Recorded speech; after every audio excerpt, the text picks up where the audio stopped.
All right, one last sequence to wrap up the semester's worth of learning from the HCP. And this is absolutely fantastic text. If you're watching my video for whatever reason, you're not actually taking my class, I highly recommend Job Iserman, Harmony, Counterpoint, Partimento. This is the text I've been working out with my freshmen this year, and it's absolutely fantastic. It's like it says, new method, old masters. And there's more to Partimento than just that text, but it's a great introduction, and I highly recommend it. So this is our last lesson from that textbook for this semester. We'll resume with Theory 3, Sophomore Theory, in the fall.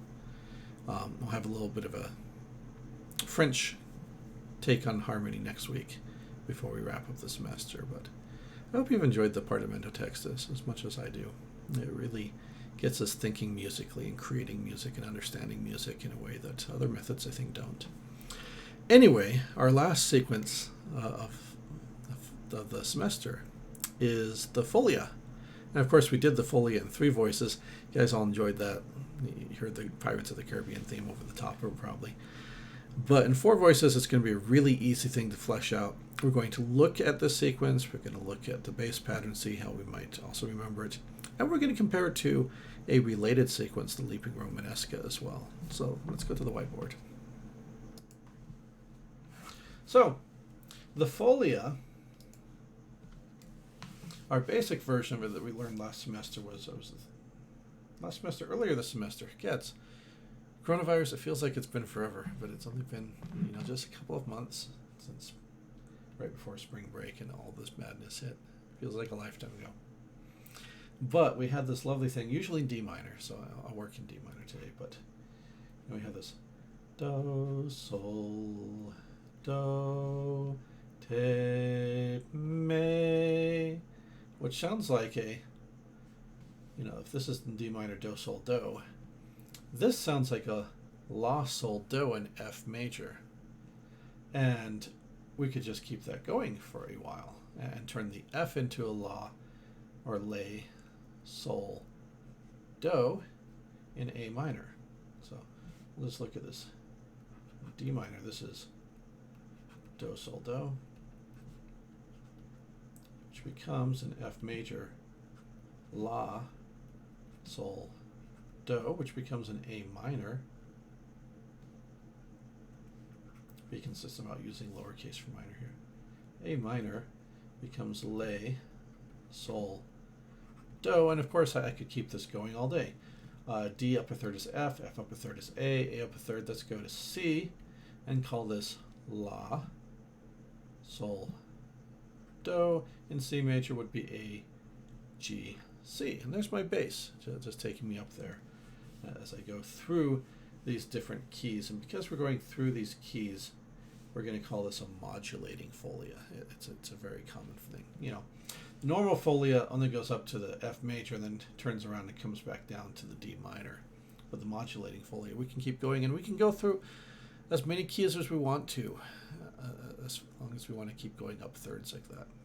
Because it's going up thirds like this, we might think of it as being, we did falling thirds. We could think of this as ascending thirds or rising thirds. Works very nicely. We could think of the bass motion here.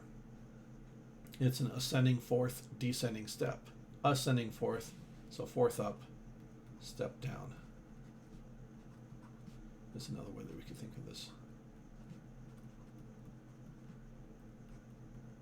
And this gives us the folia. And we learned when we did a 3-voice structure that parallel thirds sound absolutely fantastic over the top of this. So I'll have start with my do and my me up here, and then just parallel them down to fill out that chord. Do, ti, do, me, re, me. That was do, ti, do, up an octave. Oops. Not really paying attention to my singing, I'm just kind of singing to myself as I'm doing this. But now we have this nice motion where these are going up by step each time. So up to E, G, up to A, up to F, A, sorry. Skipped ahead of myself a little bit too far.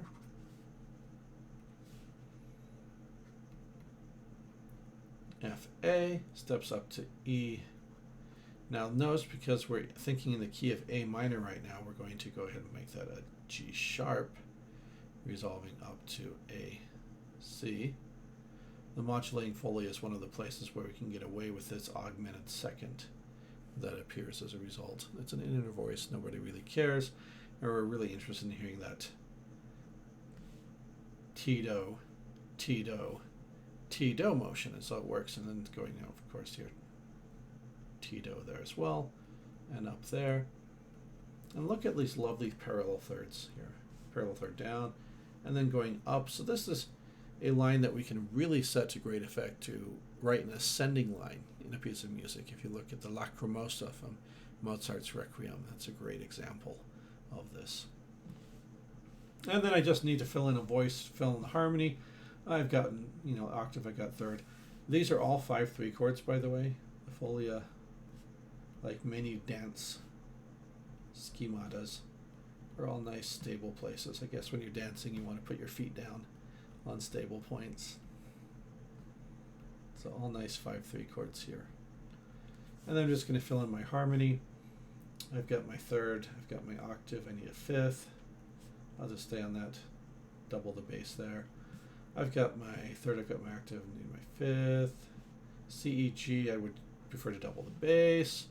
Double the bass, need a fifth. And what you're going to see is that, and this is going to show us our rising thirds. This is going to go up by third consistently. So up to E,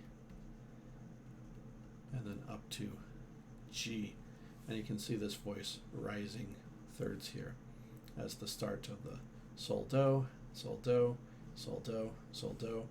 You can see these chords resolving to each other in that fashion. And so that's the folia. It's these lovely rising parallel thirds, usually in the upper voices. We've got the fourth voice just going up by third each time and repeating the note as the bass does this fourth up, step down pattern. Now let's compare this. If I were to go backwards, let's pretend we start at the end here and move that way, which would be a great way to come back down after we reach that high point there, right?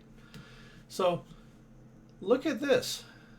Down a fourth, C, up a step, A. Down a fourth, up a step. Down a fourth, up a step. Oh, hey. If we go backwards, this looks like what?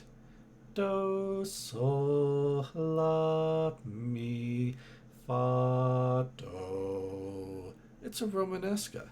So the folia, if it goes this way, the retrograde of it, retrograde being a fancy word for going backwards, forms a leaping Romanesca. And if we go this way, we have a leaping Romanesca, which is fourth down, step up.